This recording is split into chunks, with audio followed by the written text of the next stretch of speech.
wa ala alihi wa sahbihi ajma'in, amma ba'du. Jemaah yang dimuliakan Allah Subhanahu wa taala, mari sama-sama kita kembali memperkuat niat tekad kita untuk terus mempersiapkan diri menyambut bulan suci Ramadan, karena hari demi harinya semakin dekat.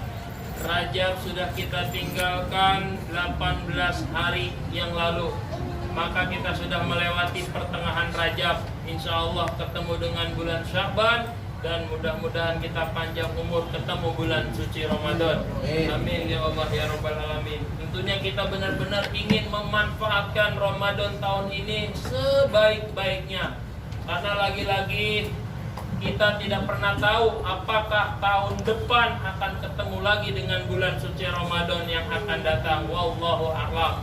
Toh yang tahun ini saja pun di antara kita masih ada yang tidak bisa menjamin bahwa kita pasti ketemu. Maka dengan niat yang kuat, mudah-mudahan Ramadan tahun ini kita mulai dari sekarang untuk terus memperkuat niat tekad kita untuk bisa lebih baik. Jamaah yang dimuliakan Allah, kalau kemarin kita sudah bahas untuk memperkuat iman, karena bagaimanapun juga puasa itu hanya bisa dijalanin oleh orang-orang yang beriman, dan Allah akan membalas puasa orang tersebut pun karena keimanan, bukan karena yang lain. Nah, oleh sebab itu kita ingin memahami puasa yang bagaimana sih yang dijalani oleh orang-orang yang beriman. Jadi kan puasa itu untuk orang-orang beriman, atau orang beriman itu pasti akan melaksanakan puasa. Nah, keimanan yang bagaimanakah yang menjadi dasar untuk menjalani puasa? Jamaah yang dimuliakan Allah, setidaknya ada 3 keimanan yang mendasari puasa kita, atau puasa kita yang kita jalankan memang benar-benar keimanan. Pertama adalah kita menjalankan puasa karena ketaatan kita kepada Allah, karena ingin menjalankan perintah Allah, bukan perintah yang lain. Bukan karena lagi musim Ramadan, musim puasa kita ikut puasa, bukan karena anak, istri, teman puasa kita puasa, bukan. Tapi benar-benar yang mendasari keimanan kita bisa berpuasa adalah karena kita yakin kepada Allah, dan kita tunduk patuh kepada Allah, dan kita menjalankan perintah Allah. Makanya orang-orang beriman itu identik pasti dengan amal soleh. Sering kata-kata iman itu disandingkan dengan amal soleh. Banyak di surat Al-Asr, ilal ladzina amanu wa amilus shalihat. Di surat Atin sama ilal ladzina amanu wa amilus shalihat. Di surat Al-Bayyinah pun demikian, innal ladzina amanu wa amilus shalihat. Jadi amal soleh, kewajiban yang dijalankan karena dia beriman kepada Allah. Termasuk di surat Al-Baqarah ayat 285. Amanar rasulu bima unzila ilaihi mir rabbihi wal mu'minun. Di akhir, di tengah-tengah ayatnya dikatakan qalu sami'na wa ata'na. Inilah orang-orang yang beriman kepada Rasulnya, kepada kitabnya, kepada hari kemudian. Dia mengatakan qalu sami'na wa ata'na. Kami dengar perintah Allah, kami taati perintah Allah. Inilah orang beriman. Jadi ketika orang beriman mendengar sebuah perintah, pantang bagi dia untuk mikir-mikir, untuk hitung-hitungan apa untungnya bagi saya, ada untungnya atau tidak. Tidak, orang beriman ketika mendengar sebuah kewajiban, sami'na wa ata'na, tentunya juga dengan mastata'tum, semampunya. Dulu para sahabat tidak langsung dilarang minum khamr, tidak langsung diharamkan minum khamr, tapi dikuatkan dulu imannya. Tapi ketika iman sudah kuat, ayat khamr turun tentang keharamannya, seketika itu juga mereka langsung menumpahkan, membuang stok-stok khamr yang mereka simpan.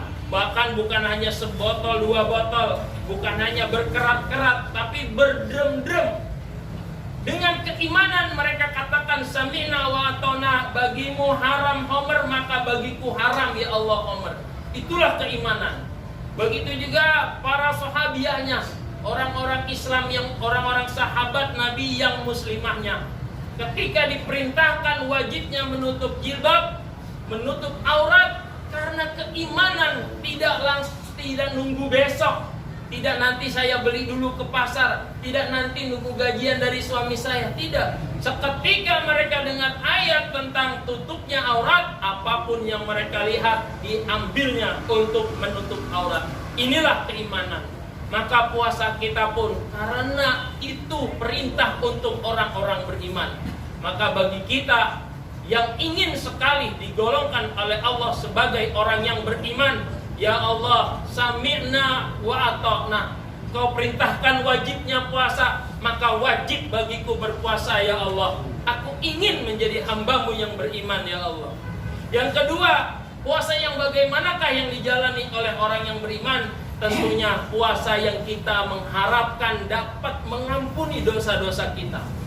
Jamaah yang dimuliakan Allah, puasa adalah cara yang paling efektif benar-benar menghapus, menggugurkan, membersihkan dosa-dosa kita, baik dosa yang barusan maupun dosa yang telah lalu, yang sekian lama kita lakukan, saking banyaknya yang sudah banyak kita lupakan, yang sengaja, yang tidak sengaja. Kita berharap dengan keimanan inilah puasa kita bisa menghapus dosa-dosa kita. Ini yang paling penting jamaah. Hidup kita sudah berapa lama kita tumpuk-tumpuk dosa, bernikmat-nikmat dengan maksiat, bergelimangan dengan kehinaan.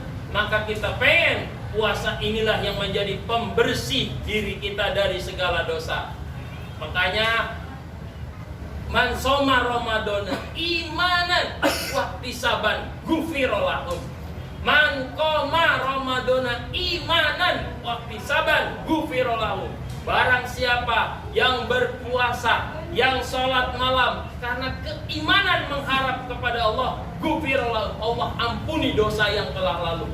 Jadi bagaimana puasa yang kita jalani karena keimanan? Kita ingin sekali puasa itu menghapus seluruh dosa-dosa kita. Makanya ada hadis yang mengatakan apabila dia puasa dengan keimanan, maka di hari raya Idul Fitri dia bagaikan bayi-bayi baru lahir. Inilah harapan kita. Makanya di surat Al-Imran ayat ke-16 Allah mengatakan, Rabbana innana amana faghfir lana dzunubana wa qina adzabannar.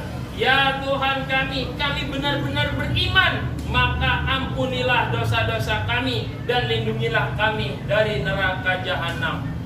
Jadi karena keimanan kita pengen diampuni oleh Allah Subhanahu wa taala.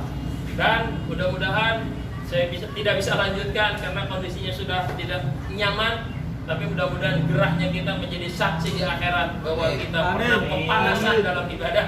Amin ya Allah ya Rabbal Alamin. Insyaallah kita sambung lagi bagaimana puasa yang didasari dengan keimanan esok hari. Subhanakallahumma wa bihamdika asyhadu an la ilaha illa anta astaghfiruka wa atubu ilaik. Assalamualaikum warahmatullahi wabarakatuh. Waalaikumsalam.